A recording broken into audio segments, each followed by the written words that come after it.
We're doing a little pre-show chat to talk about the Game Awards nominations that came out today. So let's do kind of like a quick little like run through the games that were nominated today.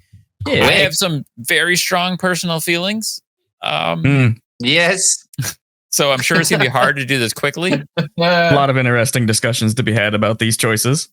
Yeah. Absolutely. Most of them are really good games, though. Can I start from the beginning? I want to start from the beginning. Okay. No, start at the end and then should we finish with Game of the Year? Start with all the other ones. That's why I was like, I tried to click on the first thing that popped up, and it was Game of the Year. Yeah, you all categories. If you hit next, it'll start voting. I don't want to vote. See, it starts with the Game of the Year. Yeah, view all categories, and then hit next in that view all categories there on the top. Next. Yep. I have played none of it. Yeah, all right. We'll come back to the Game of the Year. Anyways. See, that's the thing is like not everybody's going to play everything. So it's like, okay, so we got best game direction. Most of these have the same games on them. So that's usually how it goes with the Game Awards. Mm-hmm. Dude, Alan Wake has got so many nominations. It's surprising. It made a really big impression. I'm pretty stoked for them, though. True. I'm surprised to see Mario Brothers Wonder on here. I guess I know Mario is really popular. It's been out for like, what, a week? I mean, Alan Wake came out after that, I think. Alan Wake, they both came out in October, didn't they? Alan Wake was end of October. Mario was almost mid-November. That doesn't make it any. My biggest beef with that is back in 2019 when Jedi Fallen Order came out, it wasn't up for nomination because it came out in November, and they were like, this is too late to be qualified for nomination. But every year since then, games that have come out in November get nominated. Mm-hmm. And I'm like, fuck you for cutting off Jedi Survivor. Or Fallen Order, yeah. Let's vote for the objectively worst games. All of the categories. Just like honestly, that deserves it. What do we think's getting best game direction though? I Legend of Zelda. Bet you Mario gets it. Really? I need to make like a predictions chart. I'm saying Zelda. I don't think it ever doesn't get it. I'm about to blow your mind. I think the worst game on here is Zelda. Still haven't played it, so I don't know. No mind blown. I played it all the way through, and I'm like, I kind of wish I didn't do this. It was a lot of time, and that game does not perform very well. The performance is rough on Tears of the Kingdom, that's for sure. Yep. I guess it depends on when you look at direction. It's like, okay, you're looking at the overall package, right? For game direction, you're looking at the overall like presentation, the narrative, like basically anything and everything that isn't the Game of the Year total. So it's like, I've been hearing so many good things about Alan Wake. I've been hearing so many good things about Baldur's Gate 3. I know Marvel Spider-Man 2 is amazing. So it's like, I feel like that's a real tough decision. Really. When it comes to direction, I think Marvel Spider-Man 2 and Tears of the Kingdom lose here because they're both iterations on what they established with previous entries. However, Mario Wonder is like this new fancy like redo for the 2D platforming era, and then Baldur's Gate is its own wacky little thing, and Alan Wake 2 is kind of unique. So I think that Spider-Man and Zelda, should they win this, that's a tough sell for me personally. Yeah. I was kind of going the same way, that I feel like of this, Alan Wake and Baldur's Gate are the two bigger contenders. Mm-hmm. Yeah, I would say in terms of like a creative direction sort of side of things, I'd say what Alan Wake and Baldur's Gate have done to like their series, they've kind of reinvented their games. And they're both really well sort of directed. They have a clear vision of what they're trying to do. I haven't played either of them, but I've seen like footage and seen what they've been doing with it. I'd say it's got to be one of those two. Baldur's Gate especially, because I mean, Baldur's Gate 2 was like an ISO thing back in the PC, so it's a significant change. I think my opinion lies a P. You know what? Dave the Diver should be on this list, honestly. Yeah. Which one? Dave the Diver. There's a lot of great things going on in that game, just like from a direction standpoint. I've yet to play that, but I want to pretty badly. There's so many this year. We're going to have to kind of like start cutting through some of these fast, especially a lot of these same games come up on a lot of these same lists. And we'll be here all night if we go each category one at a time and break everything down. So best narrative game, Alan Wake, Baldur's Gate, Cyberpunk, Final Fantasy 16, Marvel Spider-Man. I feel like these are all very clear options and choices for narrative. What do you do in this too, Louis? I've not played anything on any of these lists so far. I'm like, yeah, I'm useless. Fair, I've only played Spider-Man on this list. I played the demo of 16, which I enjoyed, and I've heard nothing but good things about it. I haven't played Phantom Liberty, haven't played Baldur's Gate, haven't played Alan Wake. I just know from what I've heard that these games have all very strong narratives and storylines. I'd say, I mean, in terms of what Remedy's done in their last couple of games, the Alan Wake remaster is not really them. They didn't do the remake or the remaster, did they? I mean, it's just. But like what they did with Control was so good. So I was super keen. I'm super keen to play Alan Wake 2 because if they're going to be doing something at the level of what they did with Control, I think Alan Wake is going to be the best narrative. Because they've got such a way to present a story, and it's really, really good. Quick Google search says that Remedy did develop the remake of Alan Wake. Did they? I think they had a little branch of them that did it. Yeah, maybe. But yeah, I think what it looks like they're doing with the story of Alan Wake and how they're reinventing it. I love the concept they've got of like Alan being stuck in this like world that he's created, that he's written for himself. It sounds like a really mind-bending concept. And the ideas that they did with Control, I'm very excited to play it, and I think it's probably going to be the best narrative. Remedy is just brilliant, like narrative direction, like the what they do with their games, just on another level. I say another level, but I don't mean that to say that they're better than anyone else, but they're doing something different than everybody else. Kind of like Nintendo to Xbox and PlayStation. Oh, we were talking about I finished. They've got a lot more ambition with their storytelling. I don't think Final Fantasy wins this, honestly. No, I don't think so. I thought it was disappointing. Wasn't Final Fantasy really disappointing? I thought everyone was saying that it could have been far better. Like I played that game top to bottom, and the last like 10 to 15 hours, I did not want to play that game. A lot of people recommend doing the side quests. I think you should just mainline it. Mm-hmm. How long did it take to finish it? It took like 50 or 60 hours. It was a commitment. There you go, Louis. There you go, Louis. This one's for you. Kind of do the same thing over and over again. Hey, I got two of them. Hi-Fi Rush and Liza P on art direction. Now I'm torn. I don't know. No, dude, Liza P. It has to be. Come on. As far as art direction, like don't get me wrong. Come on. Hi-Fi Rush is probably my favorite aesthetically talking. Like it's just so much fun.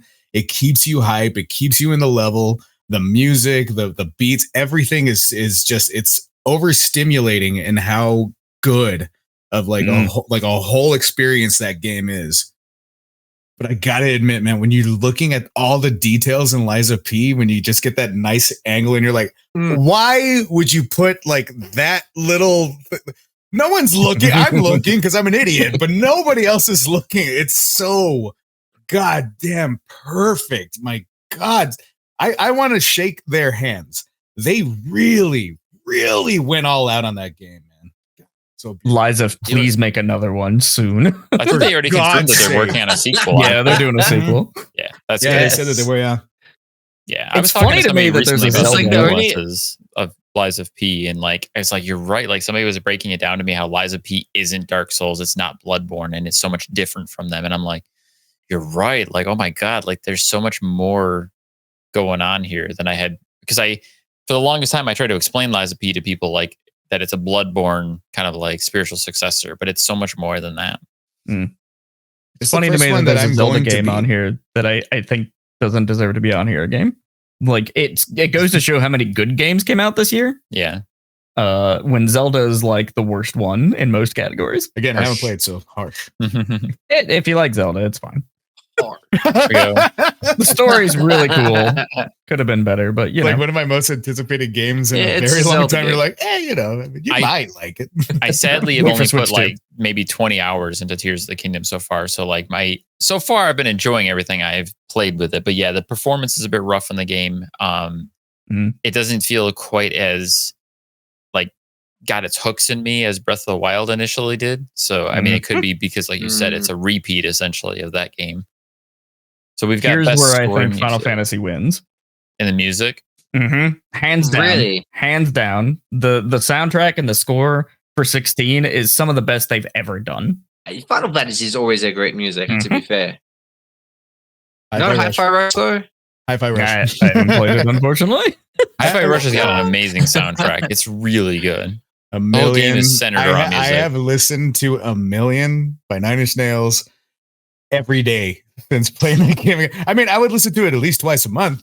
But then that game, now I have like context of like I'm thinking about that big boss and all. I'm just like, I feel the million miles away. It just gets so hyped. It is so. I've got to play that at some point.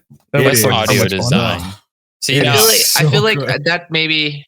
I feel like that's maybe why Final Fantasy will take it, because Hi-Fi Rush is more songs rather than a score. That's that true. That I'll give you. There is a lot of score, and the score itself is very good, but compared to like. It comes up here on audio design as well. I think it wins here. Okay, this is interesting because Dead Space, I know, has insane sound design. But when I'm looking at this, it's like Resident Evil 4. Like, I remember really enjoying Resident Evil 4, and it was a lot of cool effects and stuff. But I'm like, I didn't think of it as like best of audio design as much as I love that game. You're right, though. Dead Space has a really good audio. I don't know if Spider-Man belongs on here. I didn't think the audio design was like to this level. Not that it's bad. I think it's brilliant, but I think there's other games that were superior in terms of its audio design. But looking at something here, I'd say it's Dead Space or Alan Wake. This is one of those things where I feel like the Game Awards is a little too full of itself, and you get these points of like there are certain games that are gonna make these lists no matter what anyone says, and like. Who knows what's going on behind closed doors for certain things to come up or be on these lists. And like, that's why like Eliza P might show up on a list, but I don't think Eliza P is going to win anything because the people who are in control of a lot of this stuff. There's a process, and we know the like outlets that have jury members. I wish they would be a little bit more transparent about what that process looks like, though. Yeah. But then I wonder if it's the same kind of situation. I wonder if it's the same kind of situation where like the Oscars came under fire a long time ago, where like they would nominate some films for random awards. So it'd be like some like drama, and they'd nominate it for like best sound design, and it wouldn't have no chance of winning, but they were just nominated so that they could say the total nominations it got was like a whole bunch more, to say like this film got 7 Oscar nods. That's why it's a really good film, instead of like, oh, it won Best Picture and like that. It's amazing for that. Instead of just having one nomination, they just wanted to shell it out. So I think maybe that's what they're doing with Spider-Man 2. Because I don't think it shouldn't be there for audio design. This is why when I do Game of the Year accolades on my thing, I just smush them all together and I say, these are just some great games. And here's why we think they're great. They're all good. I don't give like a particular award to like one or two. Yeah, I think for us, like what I want to do when we get around to our actual Game of the Year discussions, and just like, if we're going to do this kind of a breakdown, I want to give everyone the chance to say at least 3 games, because I think there's just too many great games that came out this year to break it all down to just one. Like, I honestly can't decide. Yeah. Like I pulled up a list the other day of every game that's come out this year, and it was just like, oh my God, this and this and this and this and this. And it was, I'm like, I forget that all these games came out this year, and some of them are just fantastic and amazing. I also published mine in January because of December releases. And for this year, like Meat of the Hollower is still slated to come out, I guess. Fair enough. So yeah, fair enough. This is one of the things that it's like performance. Okay, so performance, like I'm sure they're all amazing, and it's like I feel like how do you break it down to like just these 6 people? And I said this before the show. I was asking like, how is Naji not on this list with Yuri? You know, I don't think Naji Jita is mild. I don't think his performance was that good. I don't think it's one of the best, one of the top 6 of the year. But it was still really good. But Yuri Lowenthal's performance was phenomenal. He's my favorite. I would say Neil. Tony Todd as Venom. Yeah, Tony Todd as Venom is like a really good choice too. Yeah, he was really. I just feel like he didn't have enough time to really warrant being like best performance of the year. He was like a very like small character. He didn't have a lot of time on screen. Wait, Venom's in it? So that's why I wouldn't say like. Wait, what? That's why I wouldn't say Tony Todd for performance. Just because he didn't have enough. All 19 inches of him. I'm going either Neil Newborn or Yuri. That's who I'm saying. I haven't really played like Alan Ben Wake, Starr, so but I hope the Alan Wake actress gets it. Because I've from heard what I've she's seen really of that good, character, it seems really good. I like Ben as Clive. I think Clive's like vocal performance is really well done. I don't think the Star Wars guy wins this at all. No, I was actually surprised to see him on there. Not because of his performance, but because the character doesn't have much going on. Yeah. Exactly. I agree. I've never liked him. I'm still gonna. I'm still gonna pick with my choice. P. I mean, you know, that was the best voice actor. The best voice acting in any best game. voice actor was P. Ever. He was great. It was so understated, but so very regal. Robotic. I'm gonna basically skim over accessibility, and I want to say I'm happy that this is a thing. It's great that games have more accessibility. Yeah. I don't know these individual games well enough to say I have a pick of which one has the better accessibility. I'm just happy they all have it, and I want to leave it to Street Fighter specifically for modern controls, and you can button map everything. Yeah, dude, that's a great accessibility option. Mm-hmm. That's very cool. So games for impact. I only know 2 of the games on. I got 100% vote for this one. I'm sure I know what you're gonna say, Nick. Disclosure: my company worked with Space for the Unbound. That's fair. The other one we have. We gotta say that one out. Damn.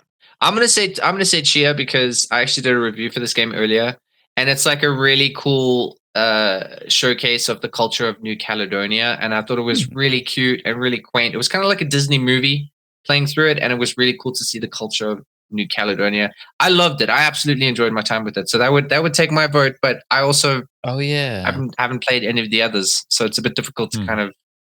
I've never heard of Chants of Sennar. I gotta check that one out. I haven't heard that either. It just clicked with me. Goodbye Volcano High. I remember when that game was announced, and I thought that looks really interesting. I need to remember when that game comes out, and I've forgotten about it since then. I don't have a horse in this race either. Sorry. Bye. It's a really cool name. Liza Peak. Liza Peak. Fucking play, dude. This is confusing. Games for impact that had an impact on Louis. So best ongoing game. What is Cyberpunk 2077 doing on this category? I know. I don't like the precedence. Because no game ever gets DLC. I don't like the precedence of putting DLC titles in here. Yeah, why? I think that making a case for like best DLC, that's cool. Yeah.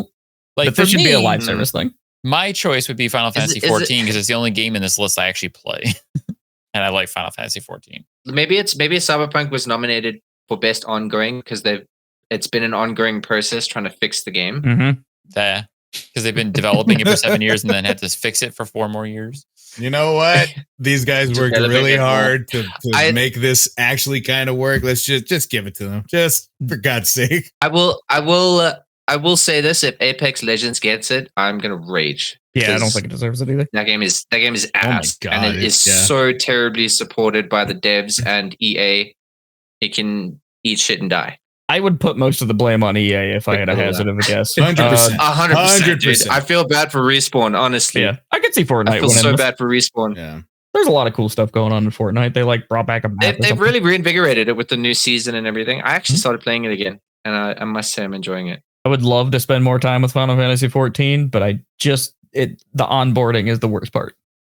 Yeah, getting started in it is rough, but they've gotten better about like teaching you and training you when you get started. It's a matter of like the hurdle is the first main storyline.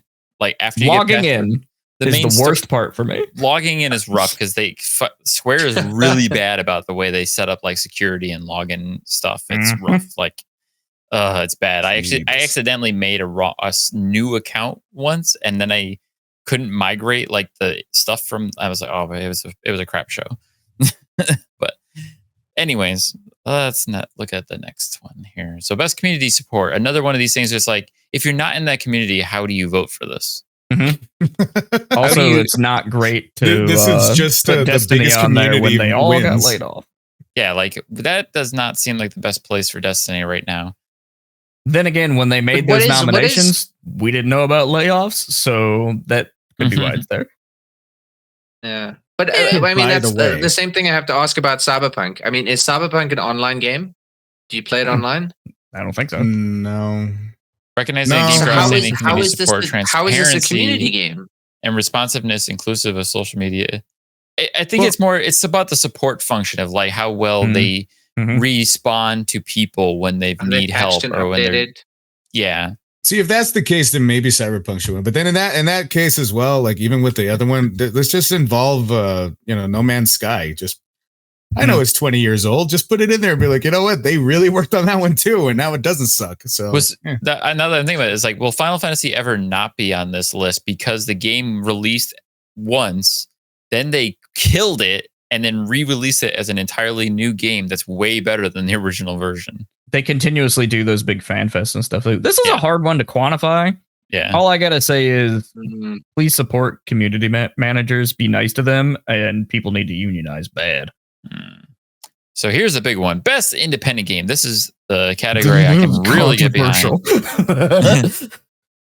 Well, like, I've not played most of these games. I've played Sea of Stars. I want to play Cocoon really bad. I want to play Dave the Diver really bad. I want to play Dredge really bad. I don't know much about Viewfinder, but every one of these games to me is like, I want to know more of all these, and I want to love all of them.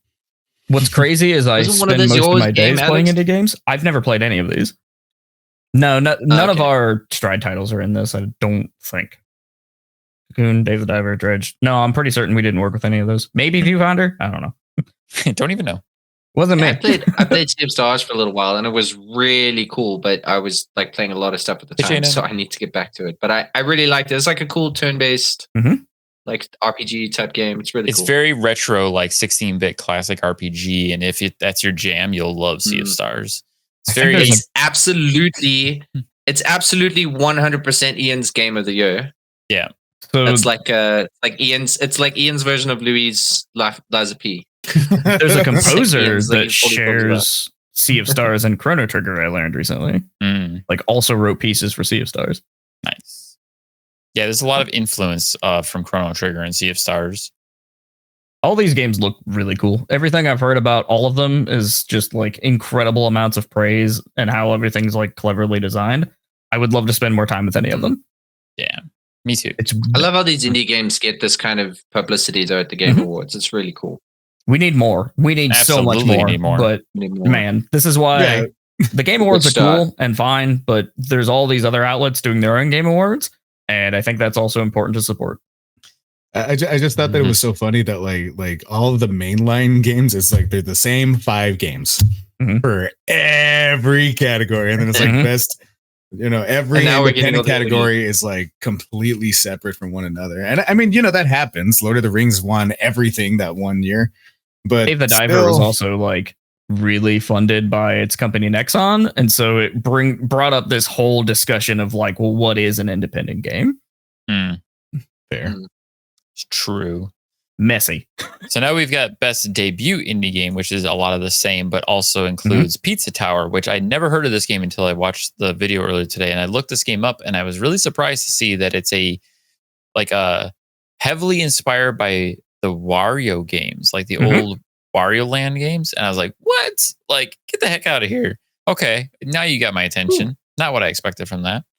It looks like a ton of fun. Also, again, surprising that I haven't played any of these. It's one of the few years where the indies section is like things I haven't touched, which goes to show you how many damn games there are. I was just going to say it's because there's so many damn good indie games that have come out this year too. True. I am amazed that El Paso Elsewhere isn't anywhere on the TGAs. That blows my mind. I haven't played it yet, but all I hear about it is just like, wow, what an incredible title. If I had to do anything, I want to throw out an honorary mention for me, what I've just played. Then Alex, you can shout out for this, like Slay the Princess. I hear it's good. It's so good. It's so good. That's all I can say, pretty much. That was a Stride title. World of Horror, I haven't played either, but it hit 1.0. We supported that. I did play World of Horror. That didn't click with me as much, but it was also pretty cool. But Slay the Princess work with Stride, I'd review both of those. So if that tells you anything. Yeah. I can't shout out Slay the Princess enough. It's one of the most insanely interesting narrative games I've ever played. It's so good. That voice acting is incredible in it. I have a copy. I just haven't played it yet. Yeah. Soon. Moving on. Best mobile game. Don't really care. I don't even care. Final Fantasy just because of the name. Never played it. I think Honkai takes this personally, but probably, yeah, most likely. Just because it's really popular and a lot of people play because it's free to play and it's easy to get into.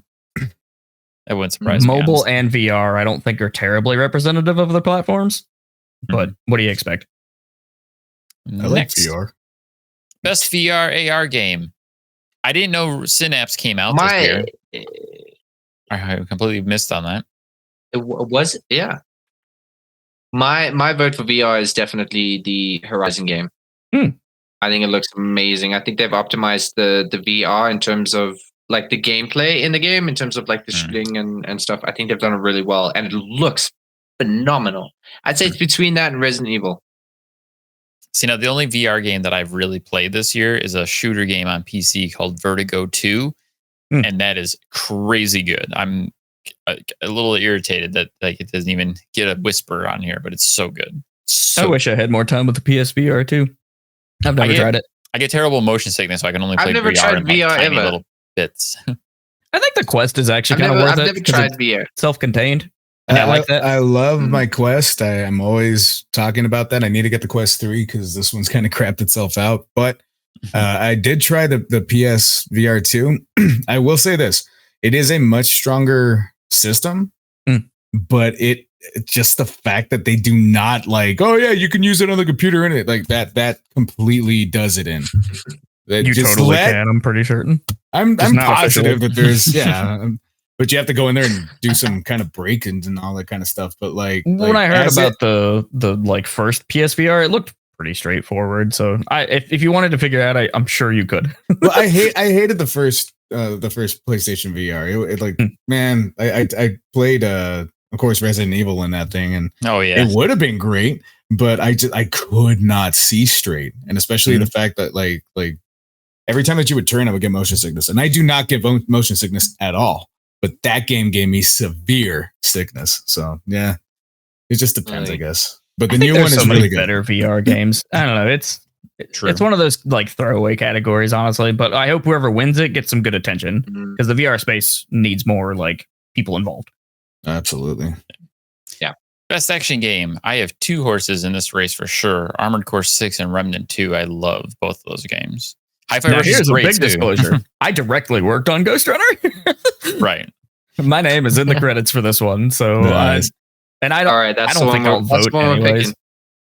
But yeah, all of these are cool titles. I'm surprised that there's a couple like that you would expect to be here, right? Like Lies of P should be here. Yeah, right. Excuse me? At least, yeah. I'm surprised Dead Island 2 is there, honestly. That's a weird one. Okay, like I see it is an action surprised Dead Island 2 was even made. If Ghost Runner wins, I'll eat my hat. I'll be so excited.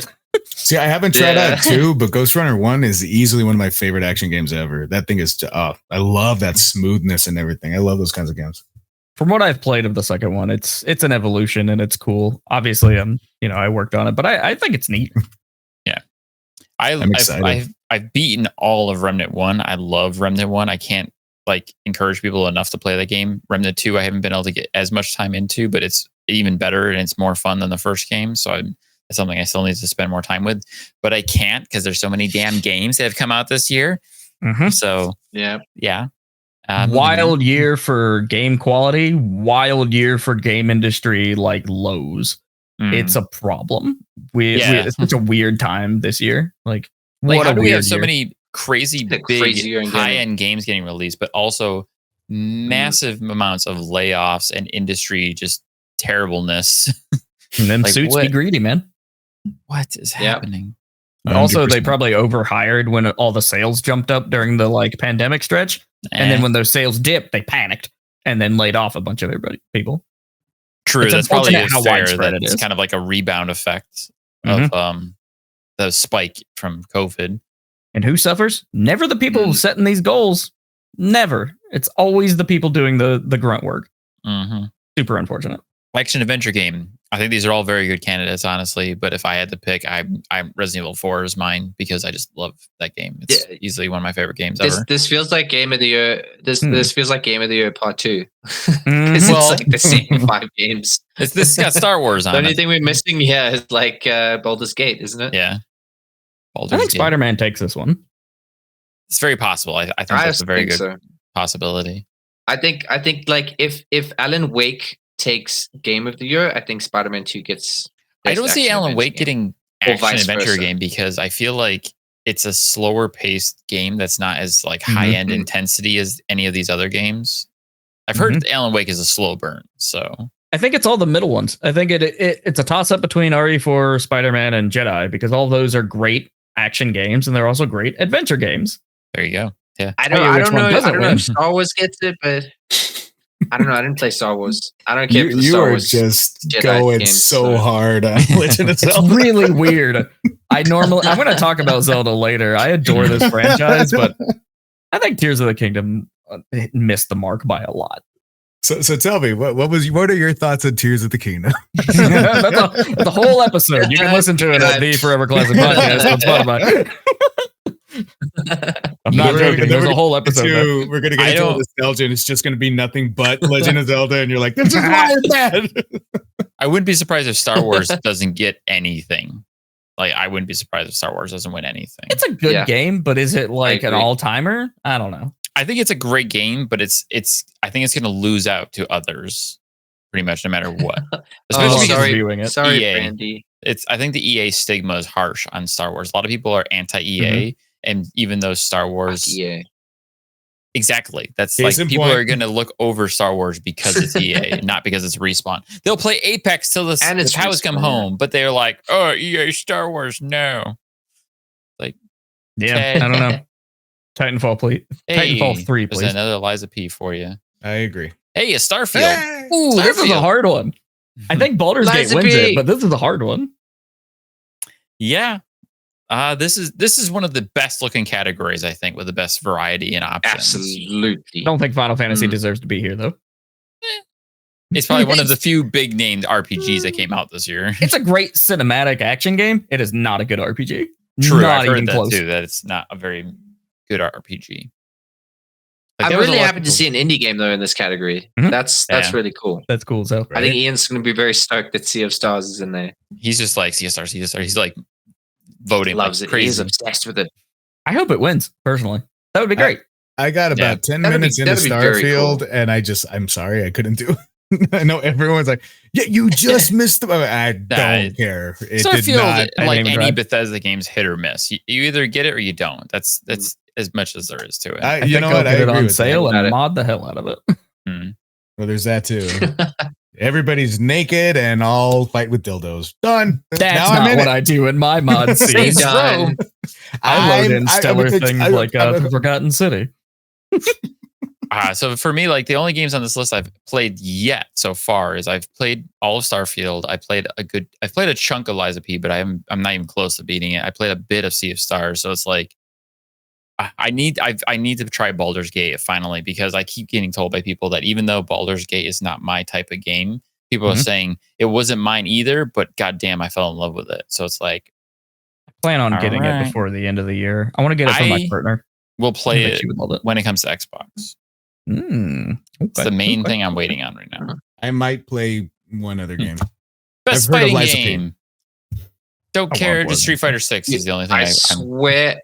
I swear to God, if Mortal Kombat wins Best Fighting Game, I'm gonna be so upset. I can't imagine Mortal Kombat. Like, it's maybe just my opinion, but I hate what they've done with Mortal Kombat. I think they've absolutely ruined the game. It absolutely just destroyed it and made it arcadey and goofy, and I hate it. I hate it so much. Presentation. I don't know how you guys feel about Mortal Kombat, but it looks great, and it could have been so good. Maybe it is good to like most of the people. I hate what they've done with it. Oh, I'm so upset about it. I'm not terribly fond of games with really long combo strings, and Mortal Kombat I don't know if it does anymore, but it did have a bunch of infinites. It doubled down on it. I mean, Mortal Kombat 11 was nice. The combo strings like could get pretty wild, but this one's even worse, where like you can bounce enemies and then assist. And so the whole assist or the cameo fighter mechanic is something they introduced in Injustice 2, which is like you could just have like a character assist in a fight. So that's it. And that wasn't a main gameplay mechanic. That was like in the extra fights. Like it wasn't part of the main sort of, it's like the fighting mechanics. So they took something that was a gimmick from Injustice 2 and they've now made it a main gameplay draw. Right. That I just feel so shunted by them by saying like, we have no idea what the fuck to do for the new game. We're going to take a very tiny little mechanic from a game 3 games ago, and we're gonna make that the main gameplay draw. I just hate that. I hate that with a passion. I don't know. That's just me. That's a little bit of a tangent for you. I think Street Fighter 6 wins it. Moving on. Yeah. Deservedly so. But I am really glad that Pocket Bravery is here, and I would almost bet that as far as like a complete package is concerned, I think Pocket Bravery beats out Street Fighter because of the aggressive monetization that's in SF6. Yeah. I don't know much about Pocket Bravery, but I was actually completely floored when I heard that Nickelodeon All-Star Brawls was getting really high review scores. I was like, what? It doesn't make sense to me, especially because like Game Mill, I hate Game Mill so much. Like Game Mill is so bad with the games that they're literally a mill. They're a farm for just terrible At least they labeled it properly, I guess. There's a great Sterling episode about this. I saw it this morning. Nice. And I just reviewed their Avatar game that they published a few weeks ago, and it was terrible. Yikarino. Terrible. I would love to spend more time with Pocket Bravery. I would love to give MK1 a try, but I've played a crap ton of Street Fighter 6. I've commentated Street Fighter 6. I've streamed it. It's such a like cultural thing. Street Fighter 6 is going to be around. I played the demo of Street Fighter 6, and I got to say I enjoyed it so much more. Like I gave Street Fighter 5 a chance, and I did not like it. The problem, and I gave Street Fighter 6 a chance because it looked a lot cooler, and the way that they've changed up the accessibility with the controls, like there's the modern controls. I thought it was so much more fun. I actually really enjoyed it. I want to get it when it's on sale. I don't know Sonic here because I haven't played any of these games other than like I've tried Party Animals once. I haven't tried any of them. But it's Mario, I would love to see Party Animals win this. It's probably Mario though. Probably Mario. Most likely. I forgot where the names were for a second, and I was like, "What the hell is sign in to vote?" I'm not even sorry. I like the look of that Disney Illusion Island because I like the new style of Disney where they're getting like real wonky and goofy with their animation style. And that's exactly the one I was looking at. Disney has gotten really better with some of the writing. Like if you've watched any of the new Mickey Mouse or the new DuckTales, like the new DuckTales is kind of fire. It's really funny. It's like really good. Dude. It's really good. So like I actually feel like if I play this Disney Illusion Island game, I would actually really enjoy it. And I've heard a lot of coverage over at Remap. Some of the guys covered that one, and it seems like fun. I'll talk about Mickey later. Mickey, Kingdom Hearts. Best sim strategy game. I have Advanced Wars 1 and 2. I have not played it yet, but I love the old originals. I think people were mad about City Skyline too, weren't they? I hadn't heard anything. Yeah, I've seen a lot of people bitching about it. And I don't know if that one landed as well in the community. I don't know if Company of Heroes did either, because COH2 is like one of the all-time greats from what I've heard. I had a friend who's like, no, you're going to play this with me. Bought it for me, and I didn't get it. And so I haven't played it since. But I think Pikmin wins here. Maybe more for product. I'm happy to see Company of Heroes again because I played the first one like way back when. And I thought it was really cool. So it's cool to see them making a new game. I haven't played any of these. I'm not a really big simulation gamer, so I don't know. I know a Company of Heroes. So have you played any of these or have any history with these series, Louis? Liza P. I know about Pikmin. Pikmin starts with P. That if there was a game like that on one of the Nintendos. I mean, Company of Heroes. Like I'm familiar with all of these things, but I've never played any of them. None of the series. Nothing like that. I'm not. These games are always going to be. I'm not a big strategy gamer. For me, the only strategy game that matters is chess. That's about it. Like chess. Everything else. No, give me the sword. I want to go punch this dragon in the dick. I'm tired. I get to live this fantasy. Don't make me have to wait my turn. This one makes me laugh, by the way. Yeah. Why do you need the sword if you're going to punch the dragon in the dick? Hold the safety reasons. Yeah, like you jab it in the taint, and then to you look go cool. That while you're holding on. Can you imagine a game like Final Fantasy 16 and he carries a sword the entire time, but just punches stuff? Like, what's with the sword? Right in the dick. That would be such a good bit. Oh my god. I'm gonna make that game. At the end of the game, he finally reaches back, and it's incredible. I think it's interesting that they've merged sports and racing because it's like, well, it's mostly racing games. The problem is most of the sports games are butthole. Oh yeah, most sports games always are. Yeah, there is a. I can speak. I can speak for EA Sports. It's not FIFA anymore. EA Sports FC, and I can say it is ass. It is the typical FIFA. It's the typical reskin FIFA where it's like this exactly the same as FIFA 23. Like nothing's changed. And F1 23 also the same kind of thing. It's just it's a reskin of F1 22. I think it goes to Forza. I play the first Hot Wheels. Very aggressive monetization strategies. It's borderline unethical. Cool game though. And if the sequel is just a better version of what they established in the first game mechanically, hell yeah, Hot Wheels, because that game was cool. I can only imagine. I enjoyed Hot Wheels, but I couldn't play it. I can only imagine the crew has bad monetization too, because Ubisoft is really bad with monetization as well. Forza probably takes this one. If I had to guess. I've been really enjoying Forza Motorsport, and they make great games. Like there's no bad Forza. Like probably the worst Forza is Forza 5. Yeah. But other than that, like every Forza game is amazing. Everyone I've played, Forza's always a front runner. I don't understand sports games. I don't understand sports. I don't like sports. Racing, sports, like whatever. If it was football and basketball games, I'm like, I haven't played those games in ages. But best multiplayer games. They're fun to play with friends because you can shit talk to each other while you're in the room. That I get, but it's the same thing also like with watching sports for me. I will not do it on my own. You couldn't pay me to do it on my own. If you could tell me which team I should be voting for, then all right, we might have a good time. I think I'm gonna kind of like skim us along here because we've been going on this for quite some time. Yeah. And I want us to move along. I mean, personally, I don't have anything else doing tonight, so don't let me keep you. You can keep you here as long as you want.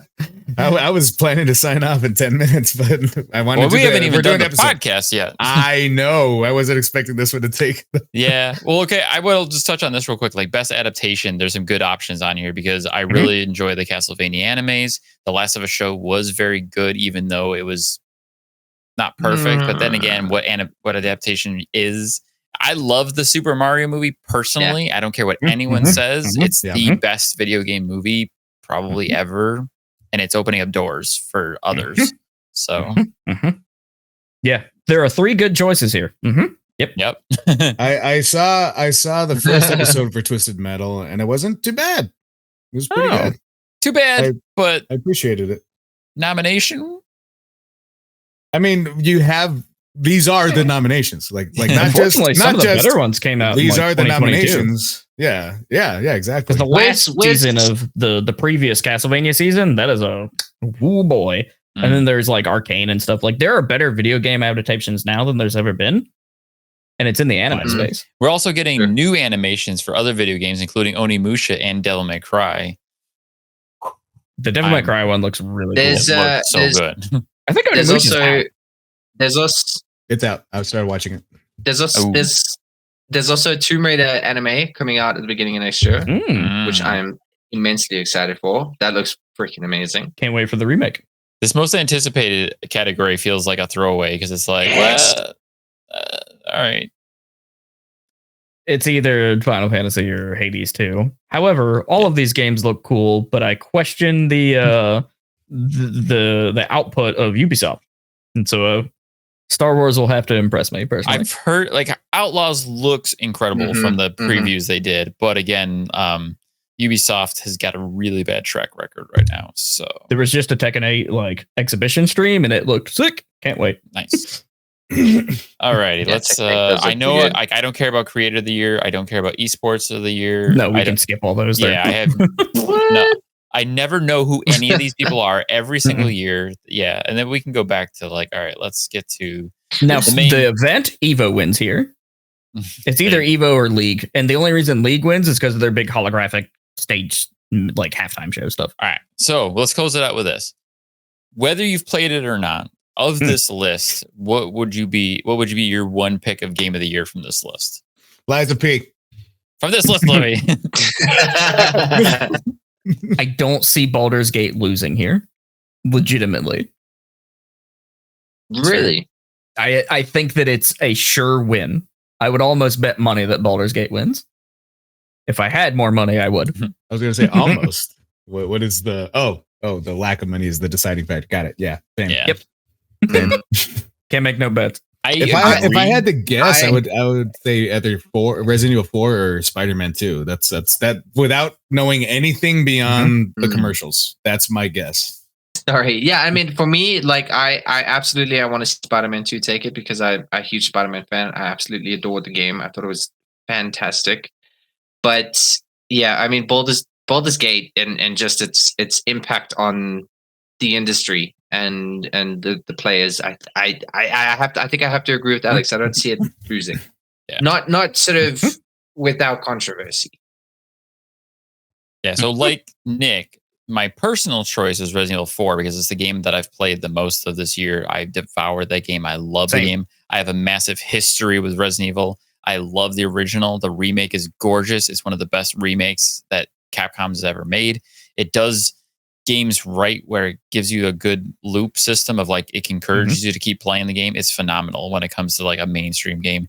I agree though that based on just the zeitgeist around Baldur's Gate 3, it will probably most likely win. Far too well made and far too horny for its own good. People love it. Too horny. Yeah, that's it. That's why, because it's horny. Way too horny. On your knees. It's going to win because it's too horny. All right. Very good. Awesome. Do we think though, because of how Legend of Zelda does at Game Awards and during Game Awards seasons, do you think it's got a shot at winning? I don't think this year. I want to open up that as a conversation. I really don't think. We did some early predictions for Game of the Year earlier on, and like obviously back then we're like, oh, it's got to be Zelda. It's got to be Zelda. And this was before Baldur's Gate really hit the scene. And now after Zelda is actually released, and it's like it's good, but there's issues, and there's just other games that are outshining Zelda. So yeah, it's definitely fallen out of my mind as the top contender. If it wins, I don't think it deserves it for reasons previously mentioned. And I feel like that's happened lots of times in the past. So there's multiple years where something wins Game of the Year, and I'm like, that's ridiculous. How? Like, nah, I don't. That's baloney. If it's not Baldur's Gate, I'd be very surprised. Yeah, it's got to be the favorite, surely. Let it be Mario Brothers, and that all of us can just die happy because I think we can all just lose it. Baldur's Gate's also been playable Mario for the wins longest. anything. Everyone loves Mario. Come on. If you factor in the amount of time that people played that in early access before it even hit 1.0, it is the most like it has been available for the longest amount of time. True. I was saying Baldur's Gate's been out for several years, technically. It was only in early access on PC, yeah? I believe so, yeah. Yeah, it didn't hit consoles, and it just hit PS5 recently, I think, like after the full PC release. Yeah, and then now the Xbox version is supposed to be said to be coming out this year before the end of 2023. Maybe. We'll see, I guess. I didn't even know it wasn't out on Xbox yet. I didn't either. It's not out on Xbox yet. They're still working on it because they had to optimize for Series S. And I just read a report that because of the optimization for Series S, it's actually making the game better across the board for everything else, too. Should I get a Series X? I personally prefer Xbox, so I would say yes, but user's choice preference. Like I prefer Xbox over PlayStation, but I play everything. So do I, and I have them all except for the Series X. Yeah. So if I could do some trade-ins at my local shop or something and get one, I'd probably do it, but you know.